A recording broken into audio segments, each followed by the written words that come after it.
اس کے بعد ایمان کی راہ اختیار کرنے والوں کو مخاطب کر کے چند اہم ہدایات انہیں دی جا رہی ہیں۔ ایک یہ کہ دنیا میں جو مصیبت آتی ہے اللہ اس کے اذن سے آتی ہے۔ ایسے حالات جو شخص ایمان پر ثابت قدم رہتے ہیں اللہ اس کے دل کو ہدایت بخشتا ہے، اور ورنہ گھبراہٹ یا جھنجھلاہٹ میں مبتلا ہو کر جو آدمی ایمان کی راہ سے ہٹ جائے اس کی مصیبت تو اللہ کے اذن کے بغیر دور نہیں ہو سکتی۔ البتہ وہ ایک اور مصیبت جو سب سے بڑی مصیبت ہے مول لے لیتا ہے، اور وہ یہ کہ اس کا دل اللہ کی ہدایت سے محروم ہو جاتا ہے۔ دوسرا یہ کہ مومن کا کام صرف ایمان لے آنا ہی نہیں ہے، بلکہ ایمان لانے کے بعد اسے عملاً اللہ اور اس کے رسول کی اطاعت کرنی چاہیے۔ اطاعت سے اگر وہ روگردانی اختیار کرے گا تو اپنے نقصان کا وہ خود ذمہ دار ہوگا، کیونکہ رسول اللہ صلی اللہ علیہ وآلہ وسلم کا حق پہنچا کر بری الذمہ ہو چکے ہیں۔ تیسرے یہ کہ مومن کا اعتماد اپنی طاقت یا دنیا کی کسی چیز پر نہیں ہے، بلکہ صرف اللہ پر ہونا چاہیے۔ چوتھا یہ کہ مومن کے لیے اس کا مال اور اس کے اہل و عیال ایک بہت بڑی آزمائش ہے، کیونکہ زیادہ تر انہی کی محبت میں انسان کو ایمان و اطاعت کی راہ سے منحرف ہو جانا پڑتا ہے، اور اس لیے اہل ایمان کو اپنے اہل عیال سے ہوشیار رہنا چاہیے کہ وہ بالواسطہ یا بلا واسطہ اس کے حق میں راہ خدا کے رہزن نہ بننے پائیں، اور انہیں اپنا مال خدا کی راہ میں خرچ کرنا چاہیے تاکہ ان کا نفس زر پرستی کے فتنوں سے محفوظ رہے۔ پانچویں یہ کہ ہر انسان اپنی استطاعت کی حد تک مکلف ہے۔ اللہ تعالیٰ کا مطالبہ یہ نہیں ہے کہ آدمی اپنی استطاعت سے بڑھ کر کام کرے، البتہ مومن کو جس بات کی کوشش کرنی چاہیے وہ یہ ہے کہ اپنی حد تک خدا سے ڈرتے ہوئے زندگی بسر کرنے میں وہ کوئی کسر اٹھا نہ رکھے، اور اس کی گفتار، کردار اور معاملات اس کو اپنی کوتاہی کی باعث حدود اللہ سے متجاوز نہ ہو جائے۔ تو یہ تھی ان کی ڈیٹیلز اور یہ مضامین تھے جو اس سورہ میں ڈسکس کیے گئے ہیں۔ اب ہم آ جاتے ہیں اپنے منتخب شدہ آیات پر۔ یہ آیات سورہ تغابن میں آیت نمبر 14 سے لے کر 18 تک ہیں، یعنی اینڈ تک یہ آیات موجود ہیں۔ تو ان میں کون سی باتیں ہیں جن کی ممانعت آئی ہے، اور وہ کون سے حکم ہیں جو اللہ تعالیٰ مومنین کو دے رہے ہیں، تو اس کی تفصیل دیکھ لیتے ہیں۔ سب سے پہلے میں ان آیات کا ترجمہ آپ کے لیے پڑھ دیتی ہوں، اور اس کے بعد جو مصیبت والی آیات تھی وہ ایک معروف آیات ہے، تو ہم اس کا بھی ترجمہ پڑھ دیں گے اس میں، ٹھیک ہے۔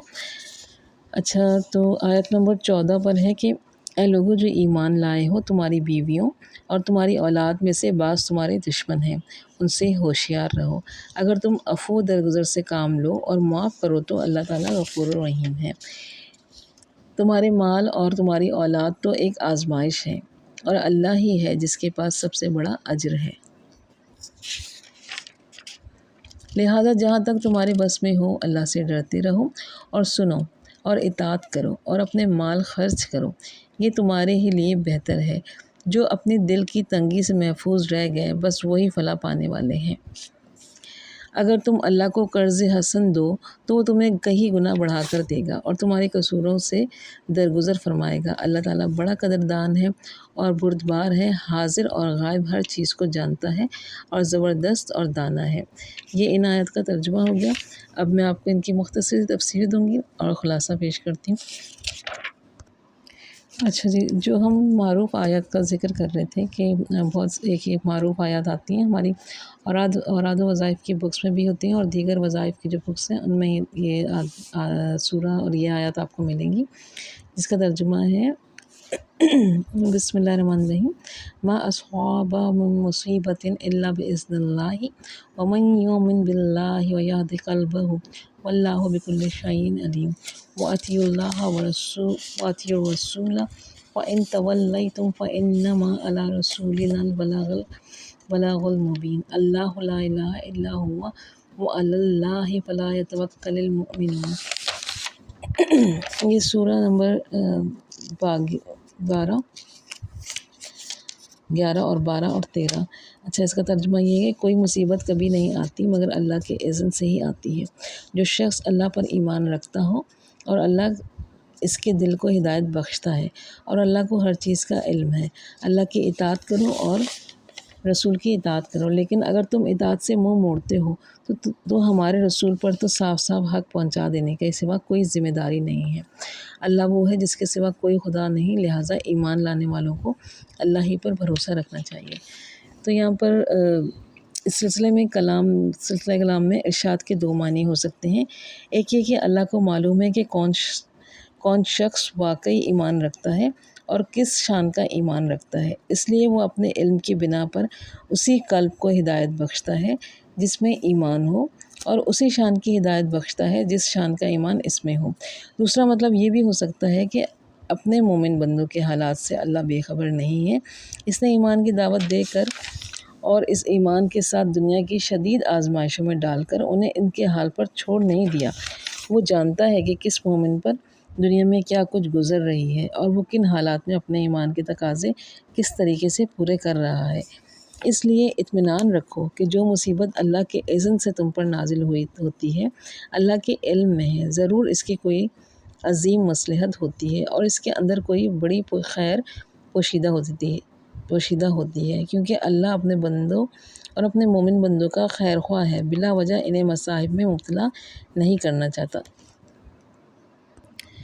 سلسلہ کلام کے لحاظ سے اس ارشاد کا مطلب یہ ہے کہ اچھے حالات ہوں یا برے حالات، ہر حال میں اللہ اور اللہ کے رسول کی اطاعت پر قائم رہو۔ لیکن اگر مصائب کے ہجوم سے گھبرا کر تم نے اطاعت سے منہ موڑ بھی لیے تو اپنا ہی نقصان کرو گے، کیونکہ ہمارے رسول پر تو صرف یہ ذمہ داری تھی کہ راہ راست تم کو ٹھیک ٹھیک بتا دے، سو اس کا حق رسول نے ادا کر دیا۔ آیت نمبر 14 دیکھ لیتے ہیں۔ اس آیات کے دو مفہوم ہیں۔ ایک مفہوم کے لحاظ سے اس کا اطلاق ان بہت سی مشکلات پر ہوتا ہے جو خدا کی راہ پر چلنے میں بکثرت اہل ایمان مردوں کو اور اپنی بیویوں کو اور عورتوں کو اور اپنے شوہروں سے اور والدین کو اپنی اولاد سے پیش آتی ہے۔ دنیا میں کم ہی ایسا ہوتا ہے کہ ایک مرد کو ایک ایسی بیوی اور ایک عورت کو ایک ایسا شوہر ملے جو ایمان اور راست رفیع میں پوری طرح ایک دوسرے کے رفیق اور مددگار ہوں، پھر دونوں کو اولاد بھی ایسی ہی میسر ہو جو عقیدہ اور عمل اور اخلاق و کردار کے اعتبار سے ان کے لیے آنکھوں کی ٹھنڈک بنے۔ ورنہ بالعموم ہوتا یہ ہے کہ اگر شوہر نیک اور ایماندار ہوتا ہے تو بیوی اولاد اسے ایسی ملتی ہے جو اس کی دیانت، امانت اور راز بازی کو اپنے حق میں بدقسمتی سمجھتی ہے، اور یہ چاہتی ہے کہ شوہر اور باپ ان کی خاطر جہنم مول لے اور ان کے لیے حرام و حلال کی تمیز چھوڑ کر ہر طریقے سے عیش و طرب اور فسق و فجور کے سامان فراہم کرے۔ اس کے برعکس بسا اوقات ایک نیک مومن عورت کو ایسے شوہر سے سابقہ پیش آ جاتا ہے جسے اس کی پابندی شریعت ایک آنکھ نہیں بھاتی، اور اولاد بھی باپ کے نقش قدم پر چل کر اپنی گمراہی اور بد کرداری سے ماں کی زندگی اجیرن کر دیتی ہے۔ پھر خصوصیت کے ساتھ جب کفر اور دین کی کشمکش میں ایک انسان کے ایمان کا تقاضا یہ ہوتا ہے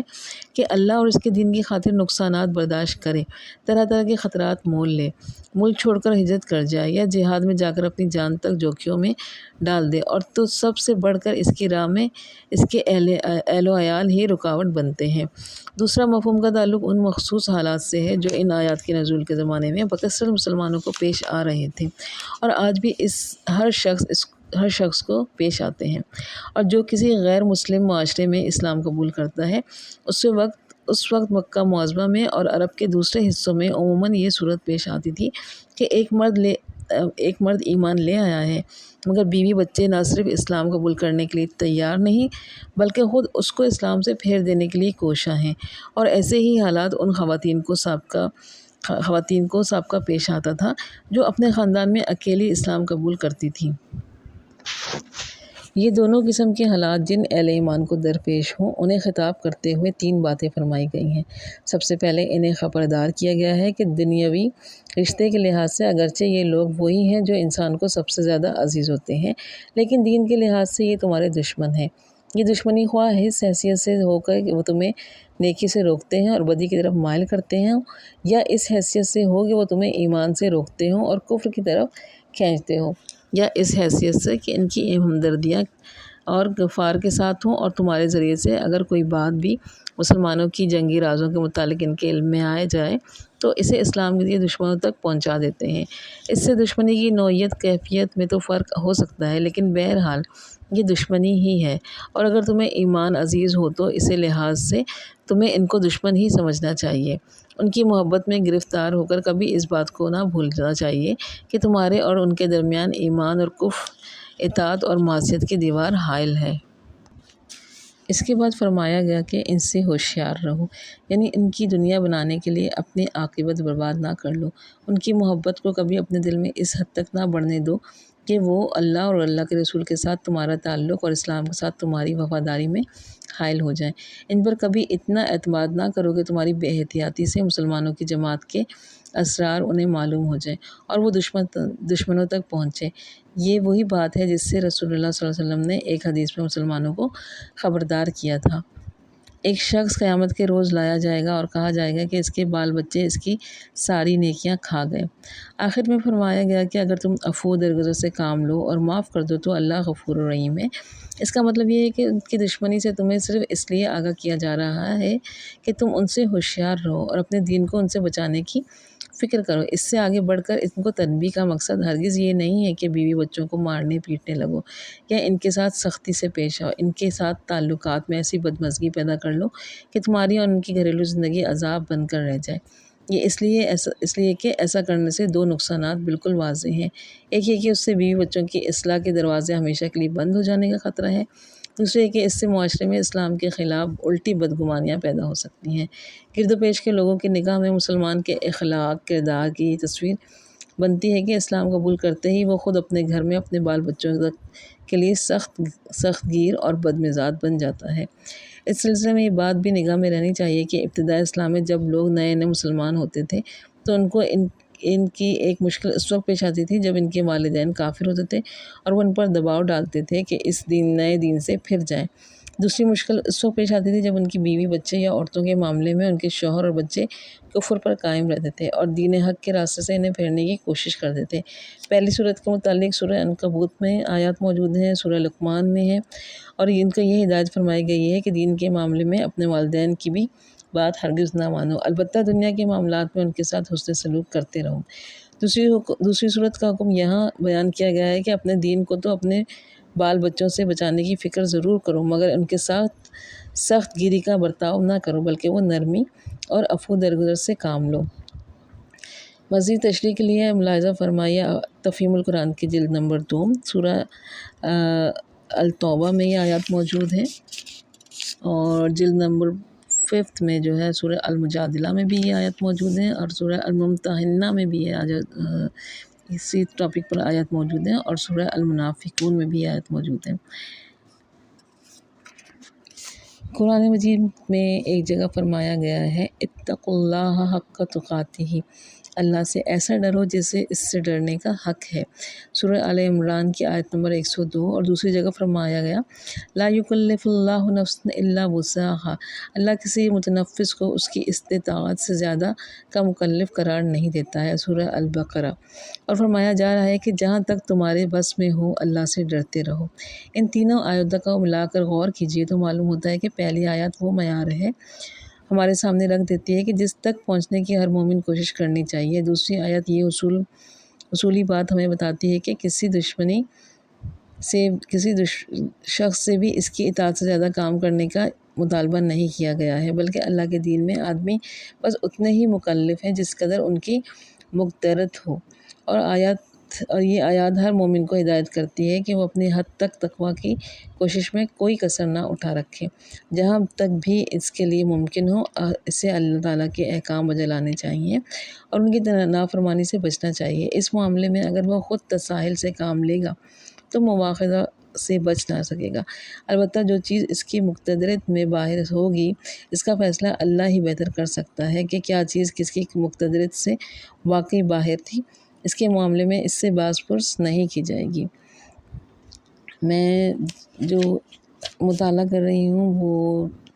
تفہیم القرآن کی بک ہے، بک نمبر 5، ایڈیشن نمبر 5 ہے اس کا، مولانا مودودی صاحب کی یہ بک ہے تفسیر کی۔ آپ کے پاس جو بھی تفسیر کی بک ہو آپ اس سے مطالعہ کر سکتے ہیں۔ ان آیات کو اپنے قرآن پاک میں مارک کیجیے، ان کی اسٹڈیز کیجیے اور وہ تمام احکامات کا مطالعہ کریں جن میں اللہ تعالیٰ مومنین سے براہ راست مخاطب ہیں، خاص طور پر ان سے بات کی جا رہی ہے، انہیں ہی قوانین بتائے جا رہے ہیں تاکہ وہ اپنی لائف میں ان کو جو ہے امپلیمنٹ کر سکیں اور دوسرے مسلمانوں کو بھی اس کی تاکید کر سکیں۔ تو ان آیات جو ہماری منتخب شدہ آیات تھی ان کا چھوٹا سا خلاصہ دیکھ لیتے ہیں۔ سورہ تغابن اور منتخب شدہ آیات کا خلاصہ اگر آپ دیکھتے ہیں تو اس میں یہی ہے کہ سب سے پہلے اللہ اور اللہ کے رسول کی اطاعت کا حکم دیا جا رہا ہے ان آیات کے اندر، اور پھر اللہ تعالیٰ پر توکل کرنے کا حکم ہے۔ بیویوں اور اولاد تمہارے دین کے دشمن ہو سکتے ہیں، تو اللہ تعالیٰ ہوشیار رہنے کا حکم دے رہا ہے ان سے۔ مال، اولاد اور یا اس دنیا کے لیے آزمائش ہے، امتحان کے لیے ہیں، تو آپ نے ان کے ساتھ عفو درگزر سے کام لینا ہے، اور آپ نے اپنے ایمان کی فکر کرنی ہے، اپنی آخرت کی فکر کرنی ہے۔ اس چیز کا اللہ تعالیٰ حکم دے رہے ہیں۔ مومنین کے لیے اجر عظیم کا وعدہ کیا گیا ہے، اور اللہ تعالیٰ ان آیات میں فرماتے ہیں کہ اللہ تعالیٰ سے ڈرنے کا حکم، یعنی کہ اللہ تعالیٰ سے ایسا ڈرے جیسے کہ اس کے ڈرنے کا حق ہے۔ وآخر دعوانا ان الحمد للہ رب العالمین۔